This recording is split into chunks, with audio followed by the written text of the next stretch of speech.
1917ஆம் ஆண்டு உலகத்தில் நடந்த முதல் தொழிலாளி வர்க்கத்தினுடைய அந்த புரட்சி, ரஷ்ய புரட்சி. தொழிலாளர்கள் ஆட்சிக்கு வந்தார்கள். அங்கேயும் வேலையில்லா திண்டாட்டம் இருந்தது, பசி இருந்தது, பட்டினி இருந்தது. பெண்களுடைய கற்புக்கோ பெண்களுடைய தனிமனித பாதுகாப்பிற்கோ பாதுகாப்பற்ற சூழ்நிலை இருந்தது. ஆண்கள் பெண்கள் என்கிற சமத்துவமற்ற நிலை இருந்தது. நிலம் ஒருவனுக்கு சொந்தம், அதிலே உழுகிறவனுக்கு எந்த உரிமையும் இல்லை. கண்ணீரும் கதைகளுமாக நிரம்பிக் கொண்டிருந்த ஒரு தேசம். இப்போதும் இந்தியா எப்படி இருக்கிறதோ அப்படித்தான் அந்த நாடும் இருந்தது. அந்த நாட்டில் ஆட்சி பொறுப்புக்கு வந்தவர்களால் 1917ஆம் ஆண்டு ஆட்சி பொறுப்புக்கு லெனின் தலைமையில் அந்த அதிகாரத்தை, மக்கள் அதிகாரத்தை, தொழிலாளி வர்க்கம் விவசாயிகளுடைய ஒத்துழைப்போடு அந்த அமைப்பு உருவான போது இதையெல்லாம் சரி செய்ய முடியும் என்று சொன்னது. முடியாது முடியாது என்று இன்றைக்கும் முடியாது என்றே பேசிக் கொண்டிருக்கிற நாடுகளுக்கு மத்தியில் 1930ஆம் ஆண்டு மார்ச் மாதம் 30ஆம் நாள் உலகத்தின் வரலாற்றில் பொறிக்கப்பட்ட நாள். வேலையில்லா திண்டாட்டம் என்கிற பதிவு செய்கிற அலுவலகத்தை உலகத்தில் முதலாக பூட்டப்பட்டு அனைவருக்கும் சோவியத் மண்ணில் பிறந்தவருக்கு வேலை வழங்கப்பட்டது என்கிற வரலாற்று சரித்திரத்தை உலகத்தில் எழுதப்பட்ட நாள். இந்த மண்ணில் பிறந்த ஒவ்வொருவரும் படிப்பதற்கு கடுமையான ஒரு போராட்டத்தை நடத்துகிறான். படிப்பு முடித்த பிறகு வேலை மறுக்கப்படுகிறது. வேலையை தேடி அலைகிற கூட்டம் கிட்டத்தட்ட 10 கோடி பேர் இந்தியாவில் இன்றைய நிலையில். கவர்மெண்ட் அவங்க சொல்லக்கூடிய கணக்கு அது ரொம்ப உண்மையான கணக்காக நமக்கு ஒன்றும் தெரியல. இந்த 10 கோடி பேருக்கு உண்மையிலேயே அரசாங்கம் வேலை கொடுப்பதற்கான வாய்ப்புகள் இருக்கிறது. தனியார் துறையின் மூலமாக இந்த வேலைவாய்ப்பு உருவாக்க முடியும். எனவே வேலைவாய்ப்பு சாத்தியமா சாத்தியம் இல்லையா என்று சொன்னால் சாத்தியமானதுதான். ஆனால் இந்தியாவில் அது மீண்டும் மீண்டும் அதிகரித்து கொண்டே இருக்கிறது. அதுக்கு என்ன காரணம் சொல்றாங்க? குறைந்தபட்ச ஊதியம் வாங்கக்கூடியவர்கள் எவ்வளவு பேர்? 79% சொல்றாங்க. ஒரு நாளைக்கு 150 ரூபாய், 175 ரூபாய். இதான் இந்தியா. இந்த இந்தியாவை பற்றித்தான் நாம் பேசிக் கொண்டிருக்கிறோம். ஆனால் இதே நாட்டில் தான் ஒரு பக்கம் வேலை இல்லை, ஒரு பக்கம் வேலை இருந்தாலும் அவனுக்குரிய சம்பளம் இல்லை. ஆனால் முகேஷ் அம்பானியுடைய ஒரு நாள் ஊதியம் எவ்வளவு? 300 கோடி. அவருடைய சொத்து லாபம் இவற்றில் பர் டே அவனுக்கு கிடைக்கக்கூடிய வருவாய். அதானியின் ஒரு நாள் ஊதியம் எவ்வளவு? 1897 கோடி ரூபாய். அந்த குழுமத்தின் மூலமாக கிடைக்கக்கூடிய ஒரு நாள் கணக்கிட்டு அவர்கள் சொல்கிறார்கள்.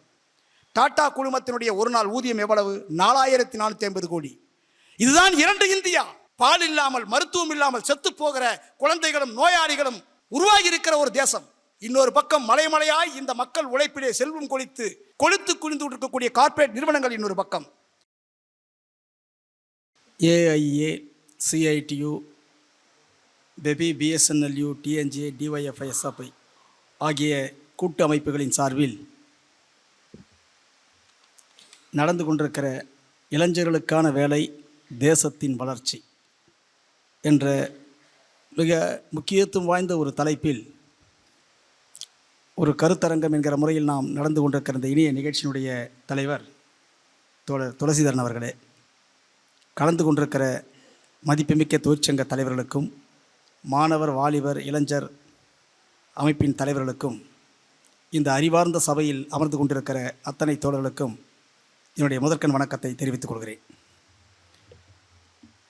உலகம் முழுவதும் சந்தித்து கொண்டிருக்கிற மிக அதிமுக்கியத்துவம் வாய்ந்த பிரச்சனை. இந்தியாவும் பிறந்திருக்கிற ஒவ்வொரு குடிமகனுக்கும் வேலை என்கிற அந்த அடிப்படை வாழ்வாதாரத்திற்கான உரிமையை நிலைநாட்ட முடியாமல் தத்தளித்து கொண்டிருக்கிற இந்தியாவில்தான் நாம் பயணித்து கொண்டிருக்கிறோம். வேலையில்லா திண்டாட்டம் என்பது வேலை செய்வதற்கு தகுதியுள்ள, சமகாலத்தில் எந்த சம்பளமோ எந்த கூலியோ என் கல்விக்குரிய வகையில் கிடைக்குமானால் செய்வதற்கு உடல் தகுதியும் கல்வி தகுதியும் அனைத்து தகுதிகளும் உள்ள ஒரு மனிதனுக்கு அந்த வாய்ப்பு மறுக்கப்படுமானால் அவன் வேலையில்லா பட்டாளத்தில் இருக்கிறான் என்ற அர்த்தம். எல்லோருமே என்ன சொல்கிறாங்க?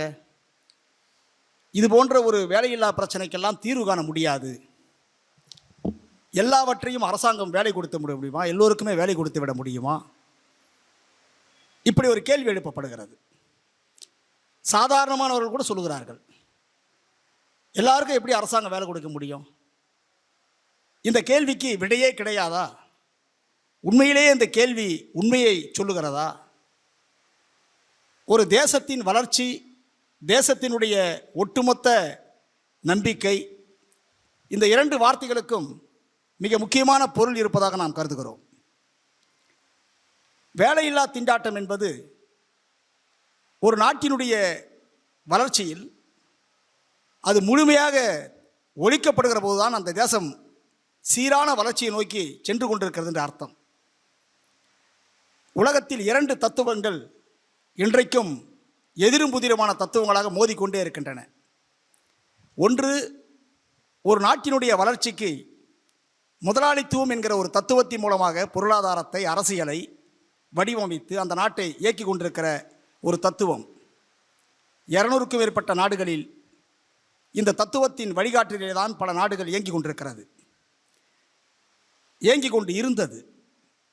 இந்த தத்துவத்துக்கு நேர் எதிராக எல்லோருக்கும் எல்லாம், அனைவருக்கும் எல்லாவற்றையும் வழங்க முடியும், அது சாத்தியமில்லை என்று சொல்லிக் கொண்டிருந்தவர்களுக்கு மத்தியில் சாத்தியம் என்பதை நிரூபிப்பதற்காக உழைப்பாளி மக்கள் உருவாக்கிய இன்னொரு தத்துவம் மார்க்சிய தத்துவம். இந்த தத்துவம் சமூகத்தில் அனைத்து செல்வங்களும் அனைவருக்கும் உரியது என்று சொல்லுகிறது. அது சாத்தியமானது என்று தான் சொல்லுகிறது. அது நடைமுறையில் சாத்தியமா என்றால் சாத்தியம் என்பதை 1917ஆம் ஆண்டு உலகத்தில் நடந்த முதல் தொழிலாளி வர்க்கத்தினுடைய அந்த புரட்சி, ரஷ்ய புரட்சி, தொழிலாளர்கள் ஆட்சிக்கு வந்தார்கள். அங்கேயும் வேலையில்லா திண்டாட்டம் இருந்தது, பசி இருந்தது, பட்டினி இருந்தது, பெண்களுடைய கற்புக்கோ பெண்களுடைய தனிமனித பாதுகாப்பிற்கோ பாதுகாப்பற்ற சூழ்நிலை இருந்தது. ஆண்கள் பெண்கள் என்கிற சமத்துவமற்ற நிலை இருந்தது. நிலம் ஒருவனுக்கு சொந்தம், அதிலே உழுகிறவனுக்கு எந்த உரிமையும் இல்லை. கண்ணீரும் கதைகளுமாக நிரம்பிக் கொண்டிருந்த ஒரு தேசம். இப்போதும் இந்தியா எப்படி இருக்கிறதோ அப்படித்தான் அந்த நாடும் இருந்தது. அந்த நாட்டில் ஆட்சி பொறுப்புக்கு வந்தவர்களால் 1917ஆம் ஆண்டு ஆட்சி பொறுப்புக்கு லெனின் தலைமையில் அந்த அதிகாரத்தை, மக்கள் அதிகாரத்தை, தொழிலாளி வர்க்கம் விவசாயிகளுடைய ஒத்துழைப்போடு அந்த அமைப்பு உருவான போது இதையெல்லாம் சரி செய்ய முடியும் என்று சொன்னது. முடியாது முடியாது என்று இன்றைக்கும் முடியாது என்றே பேசிக் கொண்டிருக்கிற நாடுகளுக்கு மத்தியில் 1930ஆம் ஆண்டு மார்ச் மாதம் 30ஆம் நாள் உலகத்தின் வரலாற்றில் பொறிக்கப்பட்ட நாள். வேலையில்லா திண்டாட்டம் என்கிற பதிவு செய்கிற அலுவலகத்தை உலகத்தில் முதலாக பூட்டப்பட்டு அனைவருக்கும் சோவியத் மண்ணில் பிறந்தவருக்கு வேலை வழங்கப்பட்டது என்கிற வரலாற்று சரித்திரத்தை உலகத்தில் எழுதப்பட்ட நாள். முடியாது என்பதை முடியும் என்பதை சாதித்த நாள். 91ஆம் ஆண்டு வரையிலும், அக்டோபர் மாதம் வரையிலும், சோவியத் யூனியன் கலைக்கப்படுகிற வரையிலும் அப்படி ஒரு அலுவலகம் மீண்டும் திறக்கப்படவில்லை. அதுவரையிலும் அனைவருக்கும் வேலை வழங்கப்பட்டது. இதை பாரதி இப்படித்தான் சொல்கிறான்: குடிமக்கள் சொன்னபடி குடிவாய்வு, மேன்மையுற குடிமை நீதி கடியோட்டிலிருந்தெழுக. ரஷ்ய புரட்சியை வரவேற்கிற போது சொன்னான், குடிமக்கள் சொன்னபடி ஒரு குடியாட்சி இருக்க வேண்டும். ஆனால் நம்முடைய இந்தியா வளர்ந்து கொண்டிருப்பதாக சொல்கிறார்கள். இந்தியா அரசியலமைப்பு சட்டம் 47 சுதந்திர இந்தியா பிறந்த பிறகு 50ஆம் ஆண்டு கான்ஸ்டியூஷன் உருவாக்கப்பட்டது. ஒரு நாட்டு மக்களுக்கு அடிப்படையான உரிமையை, வாழ்வாதாரத்தை அனைத்தையும் உறுதி செய்வதற்கு அரசியலமைப்பு சட்டம் தான் ஒவ்வொரு நாட்டிலேயும் அந்த மனிதனுக்குரிய அடிப்படை வழிகாட்டி. சோவியத் நாட்டில் அரசியலமைப்பு சட்டத்திலே கொடுக்கப்பட்ட வேலை என்பது அவனுடைய அடிப்படை உரிமை என்று சொல்லப்பட்டது. அதை நிறைவேற்றினார்கள். நம் நாட்டிலும் அரசியலமைப்பு சட்டம் என்ன சொல்லுது? பிரிவு 16 பொது வேலை வாய்ப்பு, சம வேலை வாய்ப்பு, அரசு பணிகளில் அனைவருக்கும் சம உரிமை என்று சொல்லுகிறது கான்ஸ்டியூஷன். 41வது கான்ஸ்டியூஷனுடைய பிரிவு என்ன சொல்கிறது என்றால், அரசின் பொருளாதாரத்திற்கு ஏற்ப வேலை வாய்ப்புகள், உரிமை, கல்வி மற்றும் வேலையின்மை காலங்களில் உதவிகள் வழங்குவது உறுதி செய்ய வழிகாட்டி நெறிமுறைகளை கூறுகிறது. இந்திய எல்லைக்குள் எந்த ஒரு நபருக்கும் சட்டத்தின் முன் சமத்துவத்தையோ அல்லது சட்டங்களின் சமமான பாதுகாப்பையோ அரசு மறுக்கக்கூடாது என்கிறது. இந்த மூன்றுமே மிக முக்கியமானது. கான்ஸ்டியூஷனுடைய 16வது விதி, 41வது விதி, பிரிவு 14 இந்த உரிமையைத்தான் இந்தியாவில் நிலைநாட்ட வேண்டும் என்று நாம் சொல்கிறோம். சலுகையை கேட்கவில்லை. இந்திய குடிமகன் இந்த அரசாங்கத்திலே பிச்சை கேட்கவில்லை. இந்த மண்ணில் பிறந்த ஒவ்வொருவரும் படிப்பதற்கு கடுமையான ஒரு போராட்டத்தை நடத்துகிறான். படிப்பு முடித்த பிறகு வேலை மறுக்கப்படுகிறது. வேலையை தேடி அலைகிற கூட்டம் கிட்டத்தட்ட 10 கோடி பேர் இந்தியாவில் இன்றைய நிலையில். கவர்மெண்ட் அவங்க சொல்லக்கூடிய கணக்கு அது ரொம்ப உண்மையான கணக்காக நமக்கு ஒன்றும் தெரியல. இந்த 10 கோடி பேருக்கு உண்மையிலேயே அரசாங்கம் வேலை கொடுத்தாலே கொடுப்பதற்கான வாய்ப்புகள் இருக்கிறது. தனியார் துறையின் மூலமாக இந்த வேலைவாய்ப்பு உருவாக்க முடியும். எனவே வேலைவாய்ப்பு சாத்தியமா சாத்தியம் இல்லையா என்று சொன்னால் சாத்தியமானது தான். ஆனால் இந்தியாவில் அது மீண்டும் மீண்டும் அதிகரித்து கொண்டே இருக்கிறது. அதுக்கு என்ன காரணம் சொல்கிறாங்க? தொழில்நுட்ப வளர்ச்சி எல்லாம் வேலைவாய்ப்பை உருவாக்காது. தொழில்நுட்ப வளர்ச்சி வேலைவாய்ப்பை உருவாக்கும், வேலையில்லா திண்டாட்டத்தை முற்றிலும் ஒழிக்கும். 17ஆம் ஆண்டு சோவியத் ரஷ்யாவில் ஆட்சிக்கு வந்த அந்த அரசு சோவியத் நாட்டை மின்மயமாக்கியது. தொழில் உற்பத்தியில் வளர்ச்சியை உருவாக்கியது. 8 மணி நேரம் வேலை என்பதற்கு மாறாக வேலை நேரம் படிப்படியாக குறைக்கப்பட்டது.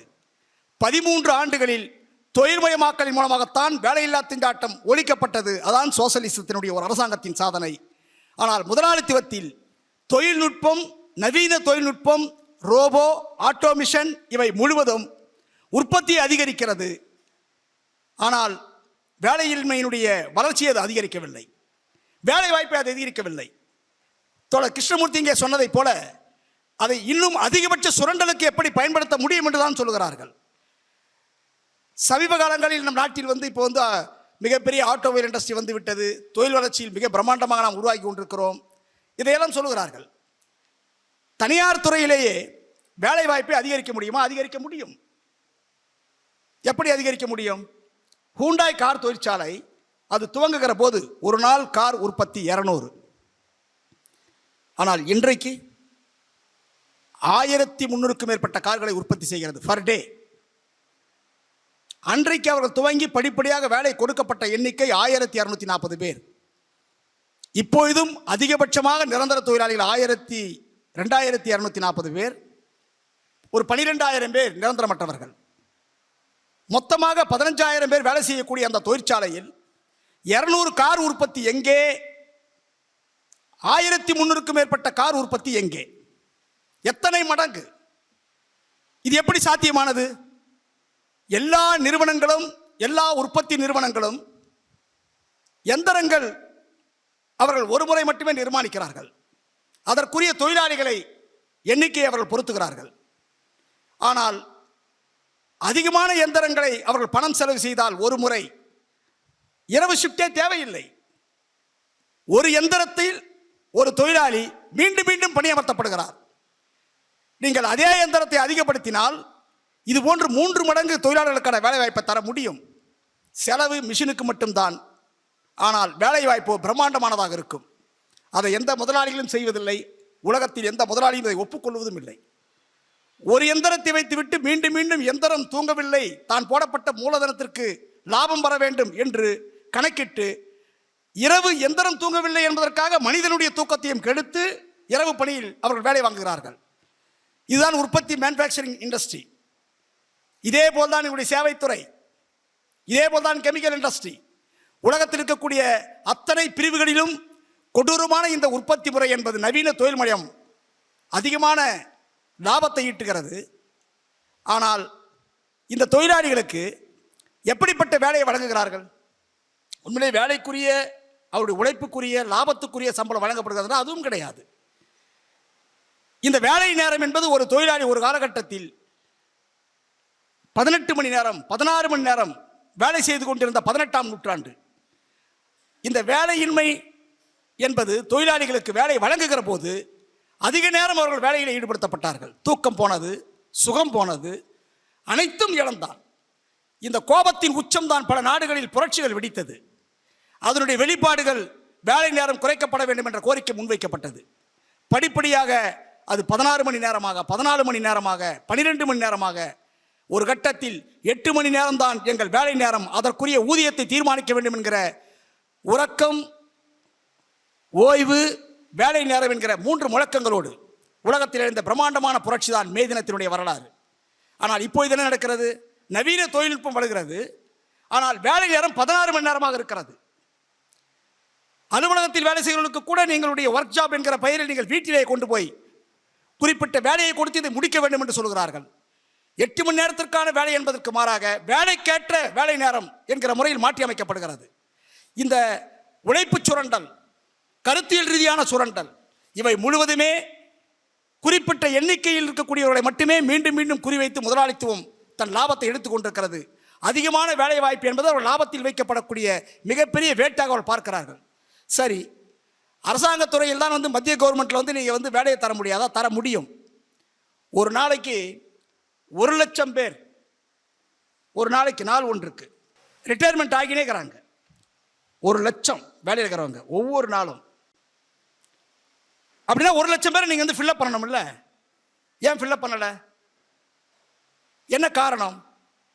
காலியாகிற எந்த இடமும் இறப்பின் காரணமாக, ஓய்வின் காரணமாக, விஆர்எஸின் மூலமாக, சிஆர்எஸின் மூலமாக, அல்லது மெடிக்கல் ரிட்டையர்மெண்ட். இப்போ ஒரு புது பாலிசியை கண்டுபிடிச்சிருக்காங்க. தொழிலாளருடைய எண்ணிக்கையை குறைப்பதற்கு இவர்களே கூடுதலாக சங்கம் வைத்து ஊதிய உயர்வை பெற்றிருக்கிற பகுதியில் முழுவதுமே நீங்கள் மெடிக்கல் செக்அப் பண்ணுங்க, ஃபிட்னஸ் சர்டிஃபிகேட் கொடு. அப்படி கொடுப்பதன் மூலமாக உங்கள் உடம்புல பிபி இருக்குது, சுகர் இருக்குது, உங்கள் உடம்புல சில கம்ப்ளைண்ட்ஸ் இருக்குது, எனவே நீ கட்டாயமாக நீ மெடிக்கல் பிஆர்எஸில் போ, இல்லைன்னா மெடிக்கல் சிஆர்எஸில் போ. இந்த வேலை ஓய்வு என்பது புதுவிதமான பாணியில் வருகிறது. இவை எல்லாம் சேர்த்து வெளியே போகிற அந்த இடத்தில் எந்த இடத்திலும் மீண்டும் மறுநிர்ணயம் என்பது கிடையாது. எனவே தான் இப்படிப்பட்ட வேலையின்மை குறைந்து கொண்டே இருக்கிற இந்த பின்னணியில் தான் தமிழ்நாட்டிலே கூட கிட்டத்தட்ட 54 லட்சம் பேர் வேலை இல்லாமல் இருக்கிறார்கள். யார் அவர்கள்? 18 வயதிலிருந்து 24 வயது வரை இந்தியா முழுவதும் இருக்கக்கூடிய அந்த எண்ணிக்கைக்கு உட்பட்டது தான் இந்த 54 லட்சம் பேர் வேலையின்மையில் பதிவு செய்திருக்கிற போது. ஆனால் தமிழ்நாடு அரசாங்கத்துறை என்ன சொல்லுகிறது? சமீபத்தில் ஒரு முக்கியமான ஐஏஎஸ் அதிகாரியை தொடர்ச்சியாக பார்த்துட்டே இருந்தோம்.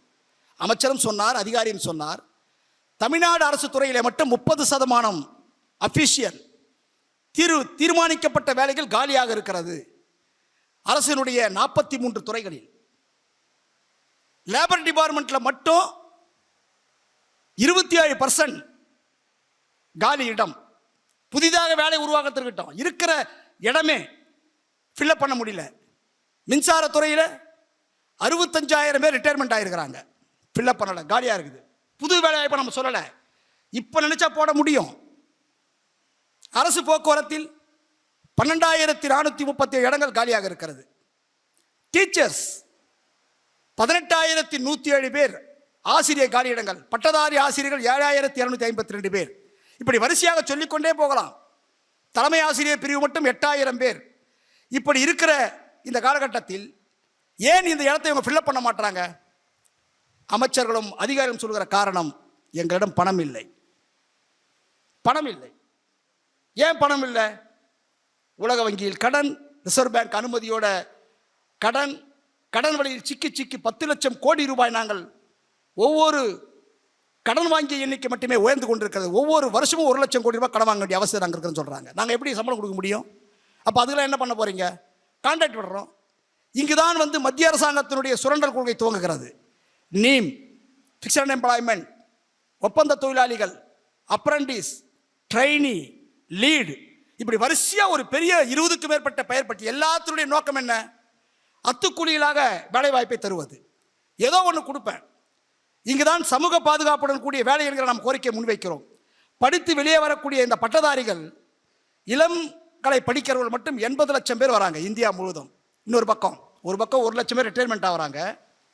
இன்னொரு பக்கம் 80 லட்சம் பேர் ஒவ்வொரு வருஷமும் வெளியே வராங்க படிச்சுட்டு. முதுகலை பட்டதாரிகள் 18 லட்சம் பேர் வெளியே வராங்க. முனைவர் பட்டம் படிக்கக்கூடிய பிஹெச்டி முடிக்கக்கூடியவர்கள் 32,000 பேர். இன்ஜினியர் மட்டுமே 8,47,000 பேர்.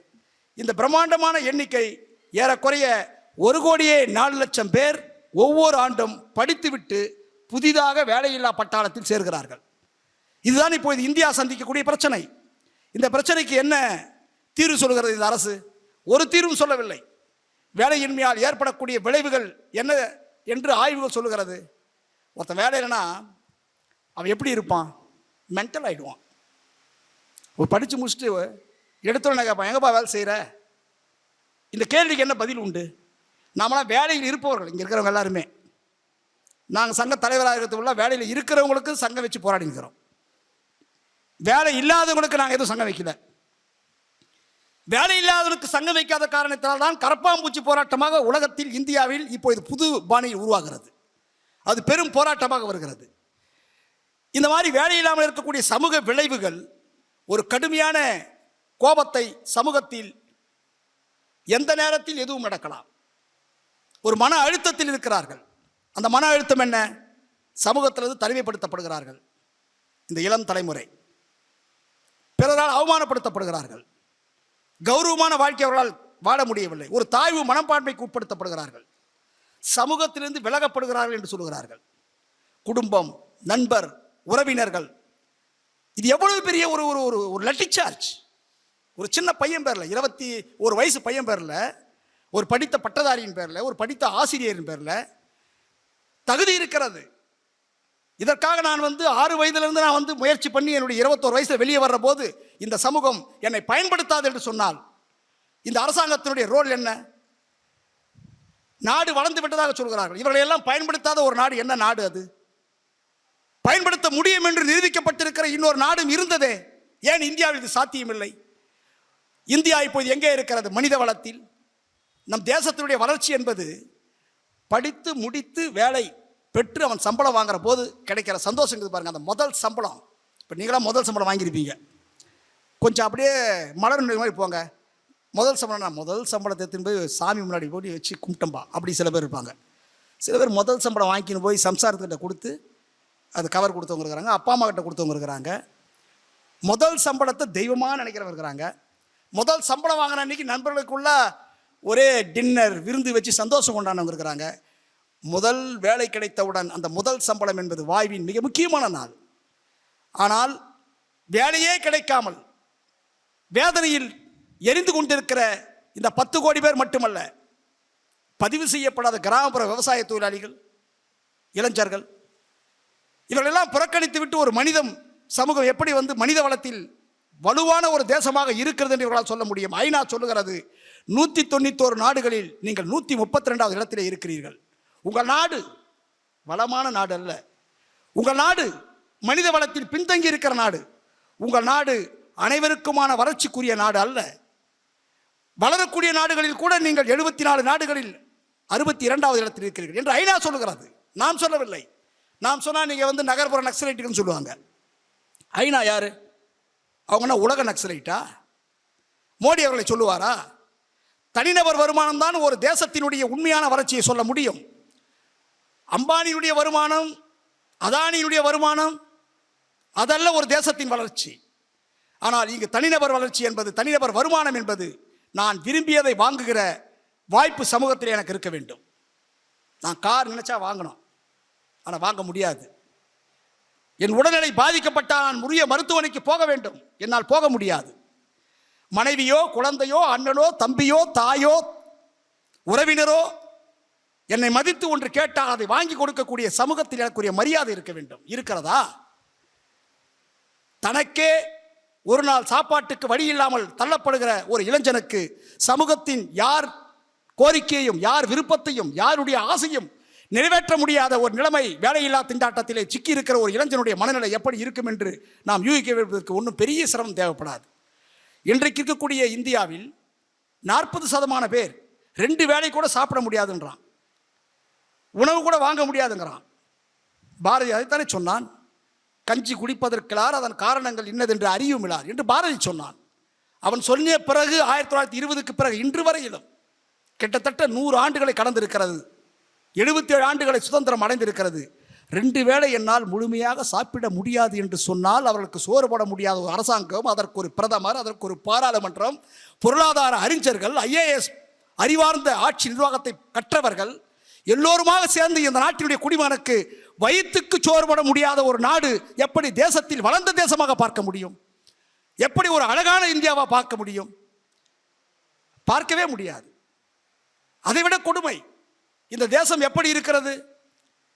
வேலை தேடுகிற இளைஞர்களுடைய தேசமாக மட்டும் இது இல்லை. 67 லட்சம் குழந்தைகள் முழுமையாக சாப்பிட முடியாத நிலைக்கு தள்ளப்பட்டதாக சொல்கிறது இந்தியாவினுடைய கணக்குகள். குழந்தைகளுக்கும் இங்கு சாப்பாடு கிடையாது. கிராமப்புற குழந்தைகள், வறுமையில் சிக்கிய குழந்தைகள், அவருக்கு தேவையான உணவுப் பொருளை தாய் தர முடியாத நிலையில் தவித்துக் கொண்டிருக்கிறார். ஈன்ற குழந்தையினுடைய கனவுகளை நிறைவேற்ற முடியாத ஆரம்ப நிலையிலேயே தாயும் பழிக்கப்படுகிறார், குழந்தையும் பழிக்கப்படுகிறது.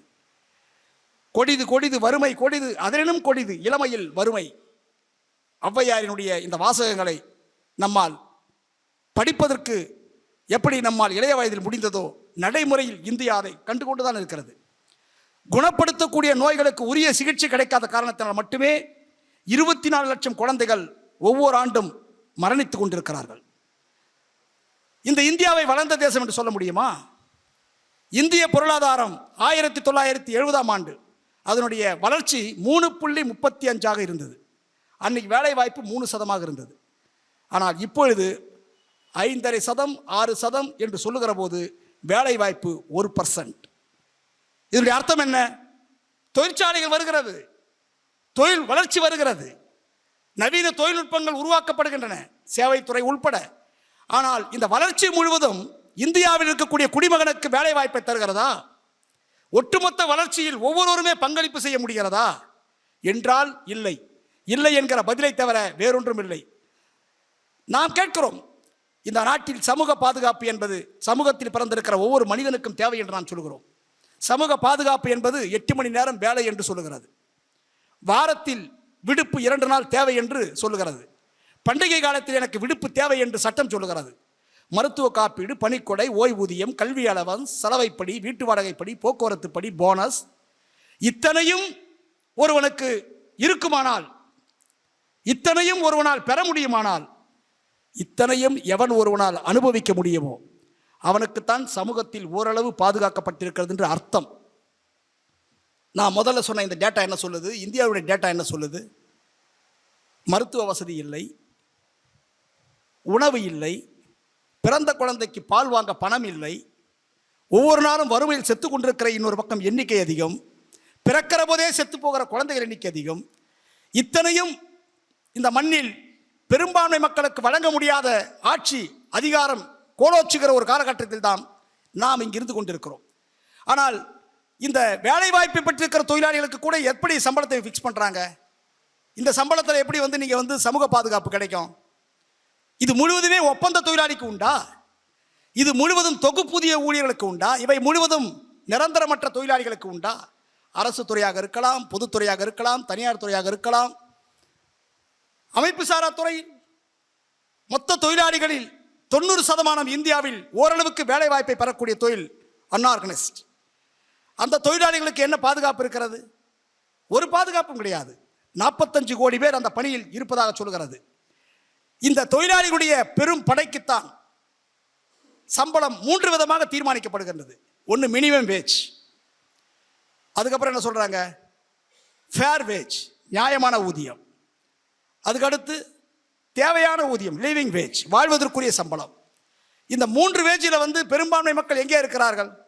குறைந்தபட்ச ஊதியம் என்று சொல்லக்கூடிய சட்டங்கள் கூட இந்த நாட்டில் பெரும்பான்மை தொழிலாளிகளுக்கோ, உழைப்பாளிகளுக்கோ, முறைசாரா தொழிலாளிகளுக்கோ அமலில் இல்லாமல் கொடும் வறுமையில் தள்ளக்கூடிய தன் வாழ்வை தேவைகளை நிறைவேற்றிக் கொள்ள முடியாத சம்பளத்திலே தான் தொழிலாளிகள் வாழ்ந்து கொண்டிருக்கிறார்கள் என்பதுதான் யதார்த்தமான உண்மை. குறைந்தபட்ச ஊதியம் வாங்கக்கூடியவர்கள் எவ்வளவு பேர்? 79% சொல்றாங்க. ஒரு நாளைக்கு 150 ரூபாய், 175 ரூபாய். இதான் இந்தியா.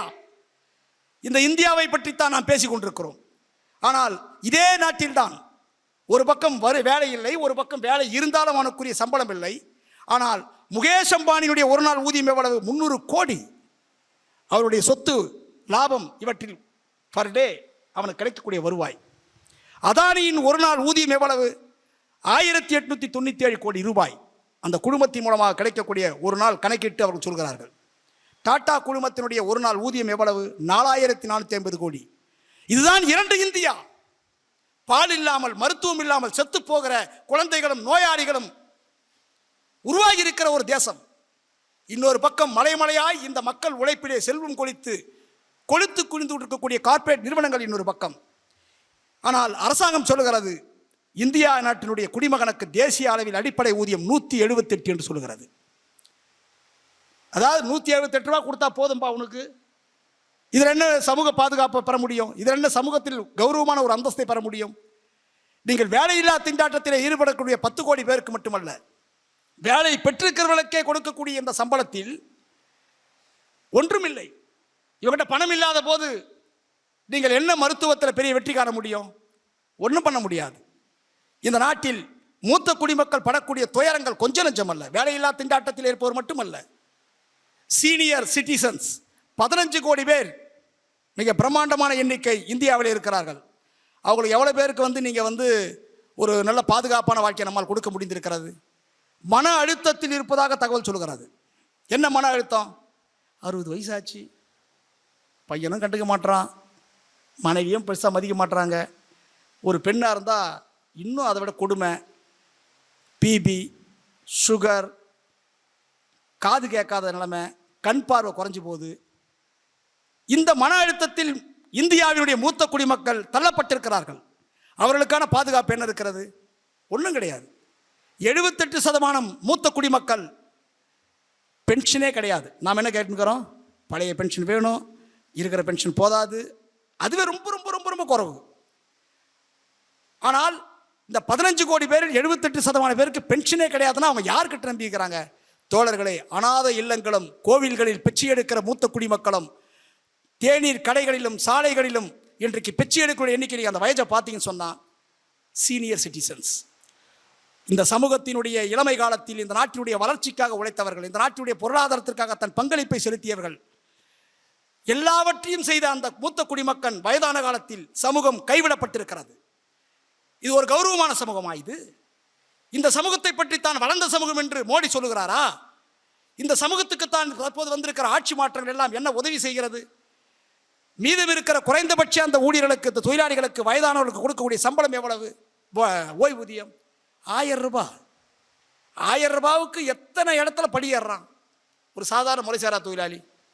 இபிஎஃப் பென்ஷன் எவ்வளவு? இப்போதான் கொஞ்சம் உயர்த்த போகிறதா சொல்கிறாங்க. அது கூட எவ்வளோ பேர் கிடைக்கும்?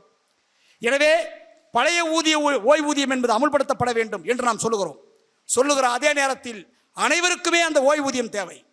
இந்த மண்ணில் சட்டத்தின் முன்னால் சமம் என்று அரசியலமைப்பு சட்டம் சொல்லுகிறது.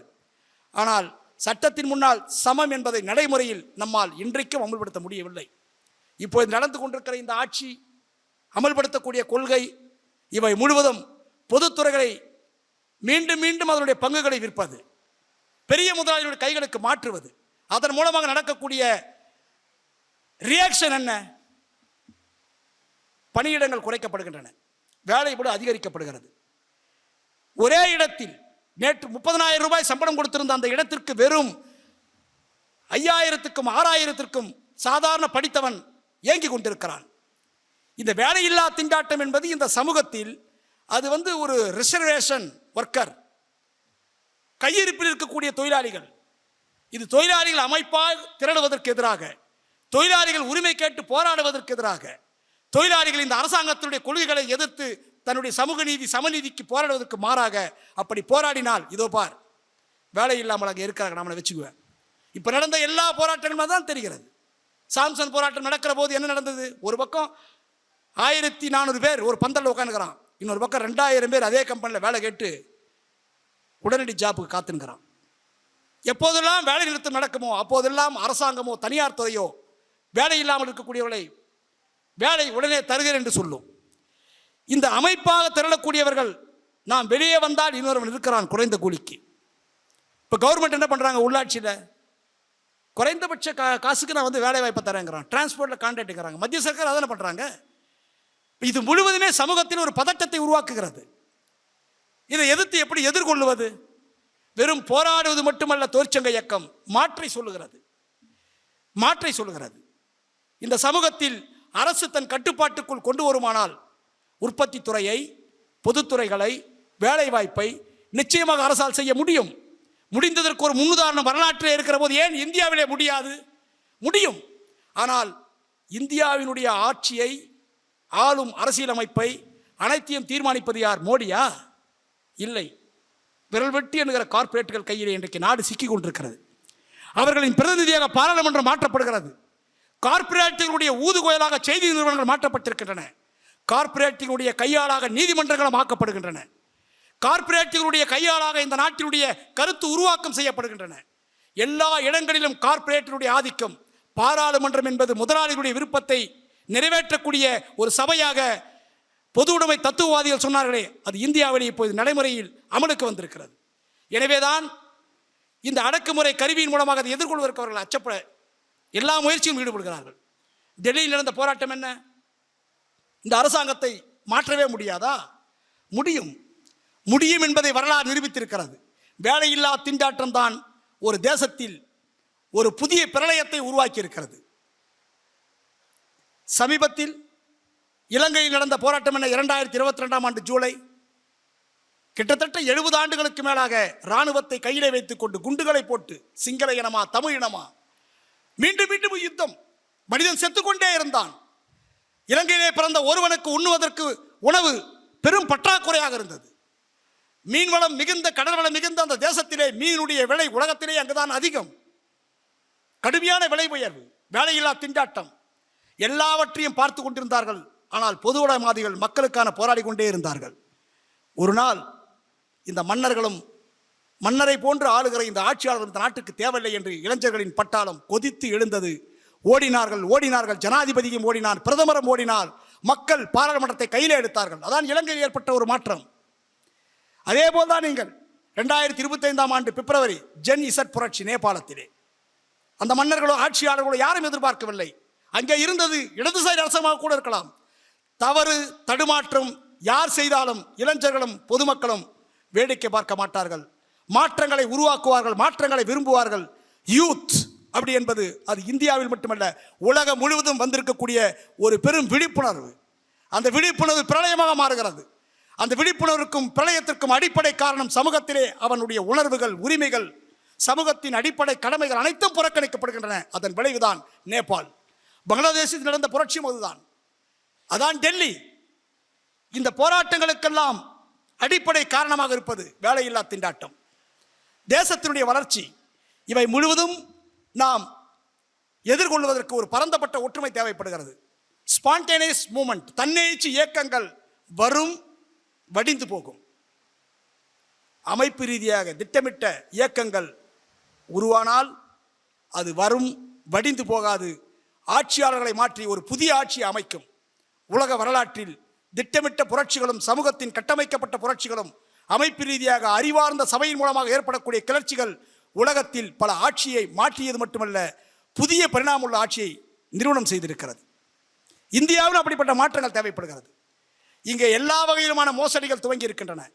எல்ஐசி போன்ற ஒரு காப்பீட்டுத்துறை இன்னொரு முதலாளியால் தர முடியுமா? உயர்ந்த மருத்துவ சிகிச்சை அரசை போல இன்னொரு முதலாளியால் தர முடியுமா? அப்போலோ தரலாம், கார்ப்பரேட் மருத்துவமனைகள் தரலாம். ஆனால் கடைகோடி இந்தியனுக்கு அந்த மருத்துவ பலன்கள் கிடைக்குமா? கிடைக்காது.